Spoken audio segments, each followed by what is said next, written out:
বন্ধুরা, আমার ছোট ফ্যামিলি মেম্বারদের জানাই আমার পরিবারে ওয়েলকাম। তো চলো আজকের ভিডিওটা এখান থেকেই শুরু করছি। তো দেখতেই পারছো এখানে একটা হাঁস, আর এই হাঁসটাকে কাটা হবে। তো এটা হচ্ছে 2-3 দিনের আগের ভিডিও, আমি কিন্তু পরে এডিট করে ছাড়ছি, কারণ যেহেতু আমাদের বাড়িতে দুই জামাইবু এতদিন ছিল, ওর জন্য ভিডিওটা এডিট করার সময় পাইনি। আজকে করছি ছাড়বো বলে। তো দেখো হাঁসটাকে কেটে ভালো করে ধুয়ে পরিষ্কার করে এই যে রাখা হয়েছে, আর এখন কিন্তু রান্না করব। কিভাবে রান্না করব না করব সেগুলোই তোমাদের সাথে শেয়ার করব। তো চলো তোমরা ভিডিওটা কিন্তু ফুল স্কিপ না করে দেখতে থাকো। তো তোমরা যদি এইভাবে হাঁসের মাংস রান্না করে ট্রাই করতে চাও অবশ্যই করতে পারো। তো মা আমাকে বলে দিচ্ছিল আর আমি করছিলাম আর কি। মা সব মশলা টশলা করে দিল আর বলে দিচ্ছিল, তারপর আমি করলাম আর কি। তো এখানে দেখো আলুগুলো লাল লাল করে ভেজে নেব, আর মাংসটা কিন্তু পরিষ্কার করে ধোয়া ছিল। আর এদিকে দেখো আলু ভাজা হয়ে গেছে আমার লাল লাল করে, আর এখানে পেঁয়াজ কাটা ছিল। তারপরে এই যে দিদি নিয়ে এসেছিলো দুধ, পুকুকে খাওয়াবে বলে। তোমরা আবার ভেবো না যে দুধটা আবার মাংসের ভিতরে দেবো, না বলে দিলাম ওর জন্য। তো দেখো তেলটা যেহেতু এখানে গরমই ছিল, ওর জন্য পেঁয়াজ কুচিগুলো দিয়ে দিলাম। আর তোমরা চাইলে এভাবে কিন্তু অবশ্যই একবার ট্রাই করে দেখো, রান্না করে অনেক টেস্টি হবে খেতে হাঁসের মাংস। তো এই যে দেখো এখানে পেঁয়াজগুলো কিন্তু সুন্দর করে ভেজে নেব আর কি, লাল লাল করে ভেজে নেওয়ার পরে তারপরেই কিন্তু মাংসগুলো দেবো। তো মা এদিকে বলে দিচ্ছিল আর আমি কিন্তু করছিলাম।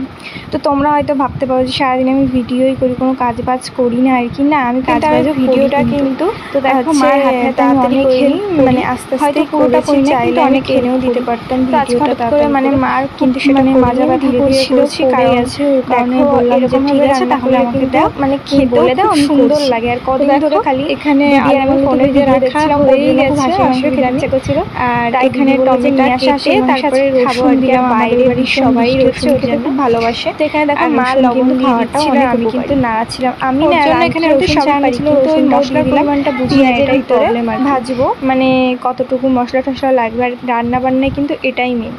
তো ধীরে ধীরে শিখছি সব কিছু, একদিন হয়তো শিখেও যাবো সব কিছু।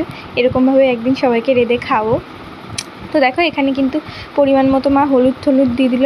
রান্নার ভেতরে কিন্তু তো কাঁচা লঙ্কার থেকে মানে কালারটা পুরো চেঞ্জ হয়ে গেছে। লঙ্কা দিলে বেশি কালারটা সুন্দর হয় আর কি, লঙ্কার গুঁড়ো দিলে। তো দেখো কালারটা কিন্তু চলে এসছে, আর মশলার থেকে কিন্তু মানে তেলটা ছেড়ে দিয়েছে। দেখো কি সুন্দর লাগছে দেখতে। তো এখন ভিডিওটা এডিট করছি, এখনও জিভে জল চলে আসছে।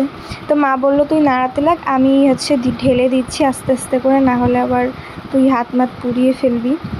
কারণ অনেক আগে আমার রাঁধতে গিয়ে এভাবে আর কি, মানে মাছের তরকারি করতে গিয়ে আমার গলাটা পুড়ে গেছিলো আর কি। তো তখন খুব কষ্ট হয়েছিল। তারপর থেকে আমার রান্নাবান্না করতে মানে ভীষণ ভয় লাগে, অনেক সাবধানে করি আর কি। যেহেতু মেয়ে মানুষ জানো তো, একটু খুদ হলে কি অবস্থা হবে ওর কারণে। তো দেখো এখানে আস্তে আস্তে মানে নাড়াচ্ছিলাম কড়াইটা, কিন্তু এক হাত দিয়ে তো নাড়াতে পারছিলাম না, ওর কারণে আগে নাড়িয়ে নিয়ে তারপর আবার ভিডিওটা অন করলাম। এই যে দেখো এখন কিন্তু নাড়াচ্ছি। আর কি বলবো, এই ভিডিওটা দেখে কার জিভে জল আসছে আমাকে কিন্তু অবশ্যই কমেন্ট করো। তো এদিকে কিন্তু আদা বাটা রসুন বাটা ছিল, সেটা কিন্তু পরে দিয়ে দিলাম।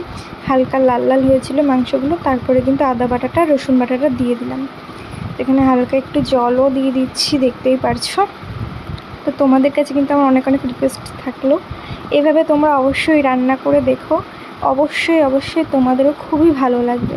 তো হালকা করে একটু জল দিয়ে দিলাম, যেহেতু সিদ্ধ হবে, কারণ হাঁসের মাংস প্রচুর শক্ত হয় তোমরা জানোই আর কি। তো দেখো এখান থেকে কিন্তু খুব সুন্দরভাবে ফুটছিল। তো চলো তোমরা দেখতে থাকো ভালো করে ভিডিওটা, আর বক করবো না।